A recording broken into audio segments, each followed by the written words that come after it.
Bank of Baroda के mobile banking app से आपको साल 2025 में एफडी कैसे करना है, क्या इंटरेस्ट रेट चल रहा है, नॉमिनी वगैरह सब जोड़ करके एक साल के लिए एफडी करके दिखाऊंगा। तो देख सकते हैं मैंने बीओबी वर्ल्ड ऐप खोल लिया है। सबसे पहले मैं इसमें लॉगिन पिन डाल करके लॉगिन कर लेता हूँ। ये मेरा बैंक ऑफ बड़ौदा का मोबाइल बैंकिंग ऐप खुल चुका है। अकाउंट का बैलेंस देखना है तो यहाँ पर क्लिक करेंगे तो आपका टोटल अकाउंट का बैलेंस दिखाएगा। मेरे बड़ौदा के अकाउंट में अभी 1 लाख रुपए मौजूद है। तो एफडी करने के लिए होम पेज पर ही आपको देख सकते हैं ये सेव है, इन्वेस्ट, बोरो और शॉप। तो सेव के अंडर में आपको दिखाई देगा फिक्स्ड सिस्टमेटिक डिपॉजिट प्लान। इसके ऊपर क्लिक कर लेना है आपको। क्लिक करेंगे तो ओपन डिपॉजिट का ऑप्शन दिखाई देगा ऊपर ही। उसके बाद view receipt, FD, HDP closure. तो आपको ऊपर वाले ऑप्शन ओपन डिपॉजिट का ऑप्शन है, इसी के ऊपर यहाँ पर देख सकते हैं ओपन द अकाउंट। इसके ऊपर क्लिक करेंगे। क्लिक करने के बाद यहाँ पर देख सकते हैं बहुत सारे ऑप्शन आपको दिखाई देंगे। पहला वाला है सेव टैक्स सेवर। एफडी करने के लिए ऊपर वाला ऑप्शन आपको क्लिक करना होता है, लेकिन मैं 1 साल के लिए ऐसा एफडी करूंगा जो कि अगर मुझे जरूरत पड़े तो मैं इसे क्लोज भी कर पाऊं इमरजेंसी में। तो दूसरा वाला जो ऑप्शन है डिमांड कैलेबल डिपॉजिट, नीचे इसके लिखा हुआ है can be withdrawal any time prematurely, मतलब मैं इसे कभी भी पैसा निकाल सकता हूं, ये जो मेरा एफडी होगा तब। उसके नीचे तीसरे नंबर पर है टाइम नॉट कॉलेबल डिपॉजिट। अगर ये करेंगे तो आपका एफडी नहीं निकलेगा। तो मैं आपको सजेस्ट करूंगा दूसरा वाला जो ऑप्शन है डिमांड कॉलेबल डिपॉजिट, नीचे लिखा हुआ है विड्रॉन एनी टाइम प्रीमेच्योरली, इसके ऊपर क्लिक करिए। ये वाला आप एफडी चुनिए। इंटरेस्ट सभी में सेम मिलता है। आपको यहाँ पर क्लिक करने के बाद नीचे प्रोसीड का जो बटन है हाईलाइट हो गया है, प्रोसीड के ऊपर क्लिक करेंगे। उसके बाद एग्री के ऊपर क्लिक करेंगे। उसके बाद यहाँ पर बहुत सारे आपको एफडी के टाइप दिखाई देंगे। बहुत सारे लोग इसमें कंफ्यूज हो जाते हैं, लेकिन मैं इसमें सबसे बेस्ट एफडी आपको करके दिखाने वाला हूं। ऊपर है बीओबी लिक्विड फिक्स्ड डिपॉजिट, आपको ये नहीं करना है। उसके बाद जो दूसरा वाला ऑप्शन है फिक्स्ड डिपॉजिट कम्युलेटिव इंटरेस्ट री इन्वेस्टमेंट, आपको इसी के ऊपर क्लिक कर देना है, जो कि आप मिनिमम 1000 रुपए से इस एफडी को बुक कर सकते हैं। ठीक है। उसके नीचे भी एफडी है जो कि मंथली इंटरेस्ट देने वाला है या फिर क्वार्टरली इंटरेस्ट देने वाला है, लेकिन मैं आपको सजेस्ट करूंगा आप ये वाला एफडी सिलेक्ट करेंगे, कम्युलेटिव इंटरेस्ट री इन्वेस्टमेंट। इसके ऊपर मैं क्लिक कर देता हूं। क्लिक करने के बाद यहाँ पर देख सकते हैं मिनिमम 1000 रुपए से आपको एफडी करना होगा। 100 रुपए के मल्टीपल में आपको एफडी करना होगा। 12 महीने से लेकर के 10 साल तक आप एफडी कर पाएंगे। सीनियर सिटीजन का जो एडिशनल रेट है, जो कि ज्यादातर बैंकों में 0.5% नॉर्मल सिटीजन से इंटरेस्ट मिलता है, वो मिलेगा। तो मैं इन्वेस्ट इन द डिपॉजिट के ऊपर क्लिक कर देता हूँ। उसके बाद यहाँ पर अमाउंट सिलेक्ट करना है। चलिए मैं यहाँ पर डाल देता हूँ 1 लाख रुपए, जो कि मैंने आपको अकाउंट में अपने दिखाए। 1 लाख रुपए मैंने डाल दिए हैं। अगर आपको 1 साल के लिए करना है तो यहाँ पर 12 महीने डाल सकते हैं। अगर 10 साल के लिए करना है तो 120 महीने। अगर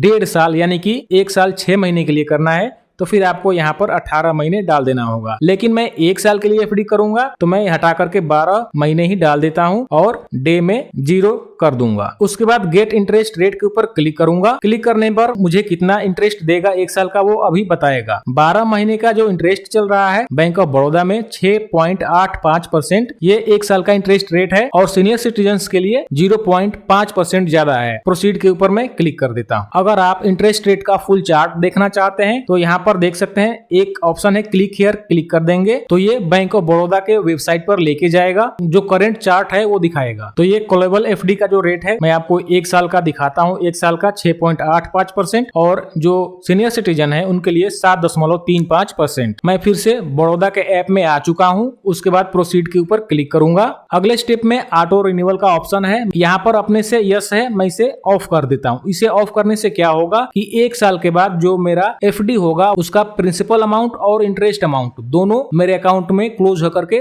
आ जाएगा। अगर मैं इसे ऑटो रिन्यूअल यस कर दूंगा तो 1 साल के बाद ये फिर से मेरा इन्वेस्ट कर देगा। इसलिए मैं इसे ऑफ कर देता हूं। मुझे इन्वेस्ट नहीं करवाना है, मुझे 1 साल के बाद पैसे वापस चाहिए। उसके बाद है नॉमिनी, यहाँ पर यस है। अगर आप नॉमिनी नहीं जोड़ना चाहते हैं तो इसे भी ऑफ कर सकते हैं। आपसे कोई नॉमिनी नहीं पूछेगा, लेकिन मैं कहूंगा कि आप नॉमिनी जरूर जोड़िए, यस कर दीजिएगा। और यहाँ पर 2 ऑप्शन है, एग्जिस्टिंग नॉमिनी या फिर एड नॉमिनी। एग्जिस्टिंग नॉमिनी यानी कि जो आपके सेविंग अकाउंट में नॉमिनी है उसे जोड़ने के लिए एग्जिस्टिंग के ऊपर क्लिक करेंगे। अगर आप इस एफडी में किसी नए नॉमिनी को, किसी नए व्यक्ति को जोड़ना चाहते हैं, नॉमिनी बनाना चाहते हैं, तो ऐड नॉमिनी के ऊपर क्लिक करके उसका नाम, एड्रेस वगैरह और डेट ऑफ बर्थ डालना होगा। लेकिन मैं अपना सेविंग अकाउंट वाला ही नॉमिनी रखना चाहता हूं, इसलिए मैं एग्जिस्टिंग नॉमिनी के ऊपर क्लिक करूंगा और देख सकते हैं यहाँ पर मेरा सेविंग अकाउंट वाला नॉमिनी दिखा रहा है। इस बॉक्स में टिक कर दूंगा और प्रोसीड के ऊपर क्लिक करूंगा। मेरा नॉमिनी तो आ चुका है, लेकिन इसने फिर से ऑटो रिन्यूअल रिन्यूअल ऑन कर दिया है तो आपको एक बार फिर से इसे ऑफ करना होगा। और यहाँ पर देख सकते हैं नीचे अकाउंट नंबर दिखा रहा है जिसमें अवेलेबल बैलेंस भी दिखा रहा है और नीचे ओपन डिपॉजिट का जो ऑप्शन है वो हाईलाइट हो रखा है। तो आपको ओपन डिपॉजिट वाले ऑप्शन के ऊपर क्लिक कर देना है। यहाँ पर देख सकते हैं एक बार कंफर्मेशन के लिए टोटल डिटेल्स दिखा रहा है,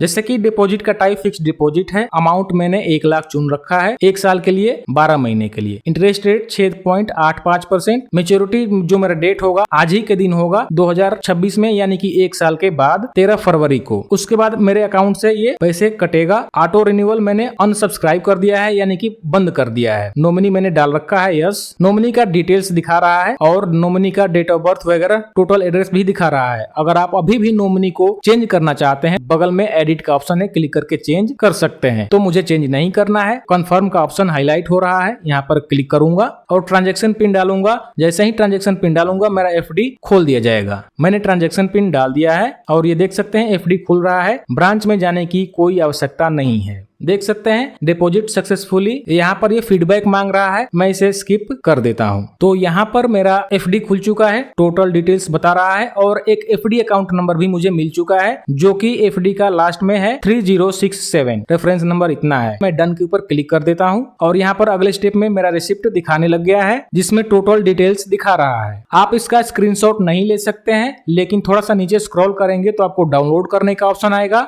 और यहाँ पर बता भी रहा है कि रिसिप्ट आपके रजिस्टर्ड ईमेल आईडी पर भी सेंड कर दिया जाएगा। डाउनलोड का ऑप्शन है, मैं यहाँ पर डाउनलोड के ऊपर क्लिक कर लेता हूँ और व्यू के ऊपर क्लिक कर लूंगा। तो इस तरह से मेरा ये रिसिप्ट का फोटो डाउनलोड कर दिया है। फिर से मैं ऐप में चलता हूँ। अब मैं डन के ऊपर क्लिक कर देता हूँ। अभी भी मेरे सेविंग्स अकाउंट में 1 लाख दिखा रहा है, तो मैं एक बार लॉग आउट करके लॉग इन कर लेता हूँ। अब देख सकते हैं लॉग आउट करके लॉग इन करने पर एफडी में 1 लाख रुपए दिखा रहा है। अब मैं व्यू ऑल के ऊपर क्लिक करके और भी डिटेल्स दिखाता हूँ। जब मैं यहाँ पर क्लिक करता हूँ तो यहाँ पर सही दिखाएगा। अगले स्टेप में देख सकते हैं टोटल बैलेंस दिखा रहा है, जबकि यहाँ पर देख सकते हैं सेविंग अकाउंट में सिर्फ 10 ही रुपया दिखा रहा है और एक फिक्स्ड डिपॉजिट यहाँ पर 1 लाख रुपए का दिखाने लग गया है। मैं इसके ऊपर क्लिक कर देता हूँ और देख सकते हैं यहाँ पर फिर से क्लिक कर दूंगा। जब क्लिक करूंगा तो देख सकते हैं अकाउंट नंबर का जो लास्ट में दिखा रहा है 306 वो वाला यहाँ पर दिखा रहा है और इस एफडी को मैच्योर होने में देख सकते हैं 1 वर्ष का टाइम है, यहाँ पर दिखाने लग गया है। अगर इसका स्टेटमेंट देखना चाहते हैं तो यहाँ पर क्लिक करेंगे, पासबुक देखना चाहते हैं तो यहाँ पर क्लिक कर सकते हैं। तो इसमें सिर्फ एक ही ट्रांजेक्शन आपको दिखाएगा जो कि यहाँ पर पैसा आया हुआ है। नीचे और भी ऑप्शन है जैसे कि नॉमिनी का रजिस्ट्रेशन, इंटरेस्ट का सर्टिफिकेट, डिपॉजिट कैलकुलेटर, टोटल आपको यहीं पर ऑप्शन दिखाई दे देगा। तो इस तरह से आप अपना बैंक ऑफ बड़ौदा में ऑनलाइन फिक्स्ड डिपॉजिट खोल पाएंगे।